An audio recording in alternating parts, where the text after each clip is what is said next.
নাজমুল, ইশতেহারে তো নানান অঙ্গীকার করেছেন প্রার্থীরা, আপনি তো তাদের অনেকের সাথে অবশ্যই কথা বলেছেন, কিভাবে এসব অঙ্গীকার রক্ষায় তারা কাজ করতে চান? আপনাকে ধন্যবাদ। আমি এই মুহূর্তে রয়েছি জাহাঙ্গীরনগর বিশ্ববিদ্যালয় মীর মোশাররফ হোসেন হলে এবং এই হলে আমরা দেখেছি যে ভিপি প্রার্থী তিনি কিন্তু প্রচার প্রচারণা চালাচ্ছেন। ঠিক ফজর নামাজের পরেই কিন্তু হলে উঠে তিনি প্রচার প্রচারণা চালাচ্ছে এবং আমরা যদি আপনাদেরকে একটু দেখাতে চাই যে এই যে হলগুলোতে কিন্তু দেখতেই পাচ্ছেন যে তারা এখানে এসেছেন এবং প্রচার প্রচারণা চালাচ্ছেন এবং এখানকার যে প্রচার প্রচারণা এখন বিলবোর্ডে কিন্তু যে প্রচার প্রচারণা চালাচ্ছেন এবং পোস্টারগুলো কিন্তু সাদা কালো পোস্টার, তারা কিন্তু দেখতেই পাচ্ছেন যে তাদেরকে কিন্তু দিচ্ছে। সেখানে কিন্তু তাদেরকে বোঝানো হচ্ছে, যেহেতু বিভিন্ন প্রতিশ্রুতি দিয়েছেন, এই প্রতিশ্রুতি কিন্তু তাদেরকে বলা হচ্ছে যে কিভাবে সুযোগ সুবিধা দিবে এবং আবাসন হলগুলোতে কিভাবে তারা উন্নয়ন করবে, সেই সব প্রতিশ্রুতি আসলে দিচ্ছিলেন এবং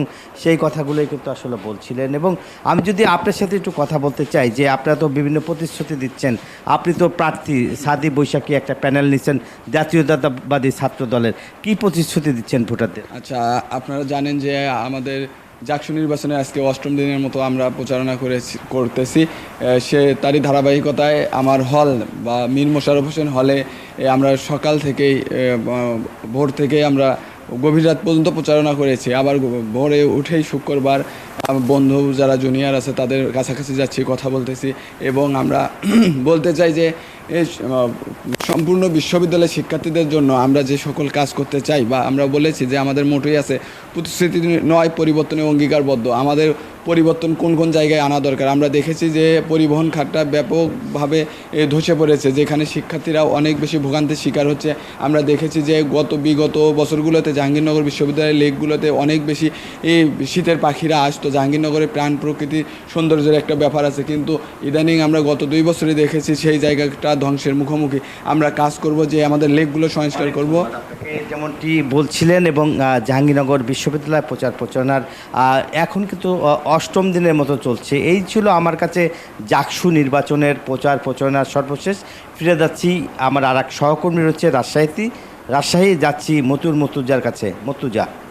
নাজমুল, রাজশাহী বিশ্ববিদ্যালয় কেন্দ্রীয় ছাত্র সংসদ নির্বাচনের আনুষ্ঠানিক প্রচারণা এখনো শুরু হয়নি। মনোনয়ন ফর্ম জমা দান কার্যক্রম চলছে। গতকালকে থেকে প্রথম দিনের মতো মনোনয়ন ফর্ম জমা দিচ্ছেন প্রার্থীরা। আমরা দুজন প্রার্থীর সঙ্গে কথা বলতে চাই, স্বতন্ত্র প্রার্থী রেনেসা রাত্রি। আমরা একটু তার কাছ থেকে শুনে নিতে চাই যে প্রচারণা আনুষ্ঠানিকভাবে শুরু না হলেও নানা প্রতিশ্রুতি তারা দিচ্ছেন, আসলে সেগুলো বাস্তবায়ন হবে কিভাবে?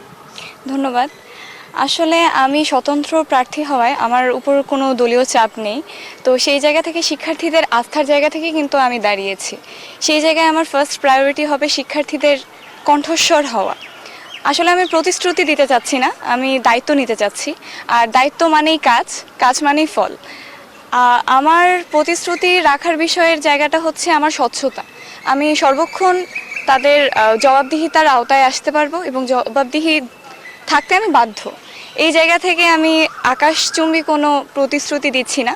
আমার দ্বারা যতটুকু যা সম্ভব শিক্ষার্থীদের প্রতিটি অধিকার যা আমি সবার সামনে নিয়ে যেতে পারবো এবং তাদের সমর্থ হতে পারবো, সেই জায়গা থেকেই আমার কাজ করে যাওয়া বা আমার ম্যানিফেস্টোর জায়গাটি এতটুকুই। ধন্যবাদ আপনাকে। যেমনটি বলছিলেন যে তারা প্রতিশ্রুতি দিচ্ছেন না, তবে কাজ করে যেতে চান শিক্ষার্থীদের কল্যাণে। এই ছিল রাজশাহী বিশ্ববিদ্যালয় থেকে সর্বশেষ কাজে আসা। মর্তুজা এবং নাজমুল, আপনাদের দুজনকে ধন্যবাদ।